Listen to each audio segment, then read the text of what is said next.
pertanian. Komunikasi diartikan sebagai cara untuk menyampaikan informasi dan wawasan kepada petani maupun kelompok para petani dengan harapan agar mereka semua itu bisa menerapkan dan menyerap apa itu inovasi atau teknologi pertanian yang akan kita sampaikan. Contohnya, penyuluh yang membagikan teknik baru dalam menanam tanaman padi yang lebih efisien kepada petani di desa agar mereka mampu meningkatkan hasil panen mereka. Dengan demikian, komunikasi dalam penyuluhan bertumpu pada tujuan untuk mengubah perilaku atau mengadopsi inovasi lewat penyampaian pesan yang dijelaskan dan mudah dimengerti oleh para target penyuluhan. Saya akan menjelaskan manfaat dari cyber extension dalam program penyuluhan pertanian. Yang pertama ada memberikan kemudahan dalam proses perubahan pengetahuan pertanian melalui komunikasi dua arah yang interaktif antara petani dan penyuluh sehingga informasi tersebut bisa tersampaikan dengan lebih cepat dan jelas.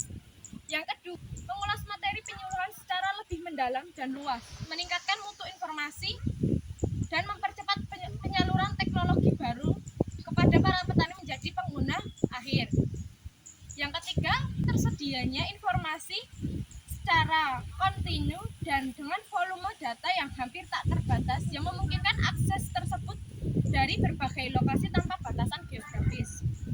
Yang keempat, menggunakan pendekatan komunikasi yang bersifat personal, efektif, dan efisien sehingga dapat mengurangi biaya waktu dan tenaga bagi penyuluh serta mempermudah akses informasi sesuai dengan kebutuhan kapanpun dan di mana saja. Yang kelima, meningkatkan kemampuan serta kinerja penyuluh pertanian dengan menyediakan sarana pengembangan pengetahuan dan keterampilan secara daring yang dapat diakses dengan fleksibel. Yang keenam, menjadi platform komunikasi aktif bagi petani untuk saling bertukar informasi dan belajar secara kolektif, memperkuat jaringan dan kolaborasi dalam proses pengadopsian inovasi.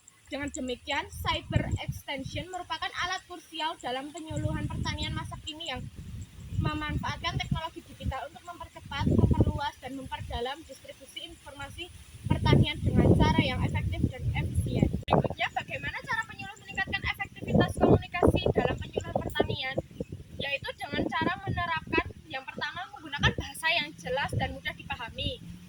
Yang kedua, menyusun materi penyuluhan dalam format modul yang memuat penjelasan secara bertahap, seperti ilustrasi visual dan contoh nyata agar informasi menjadi lebih mudah dipahami dan menarik perhatian para petani maupun kelompok petani. Yang ketiga, menggunakan cerita atau narasi mengenai pengalaman sukses petani sebagai pendekatan yang lebih mudah. Beberapa hari yang lalu, saya sempat melakukan penyuluhan pertanian di desa saya, yaitu Desa Ngarik, Kecamatan Tegal, Kabupaten Klaten.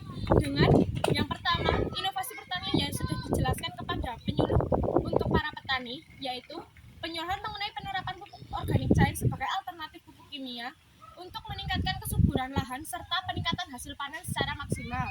Tahapan penerimaan inovasi yang terjadi pada target yaitu target penyuluhan saat ini berada pada fase evaluasi dan penerapan. Para petani telah menguji organik cair dalam skala kecil atau trial dan menilai hasilnya, kemudian sebagai mulai mengimplementasikan secara lebih luas karena menyadari keuntungan dalam hal kualitas dan kuantitas hasil panen. Faktor-faktor yang mempengaruhi laju penerimaan informasi pada target yaitu yang pertama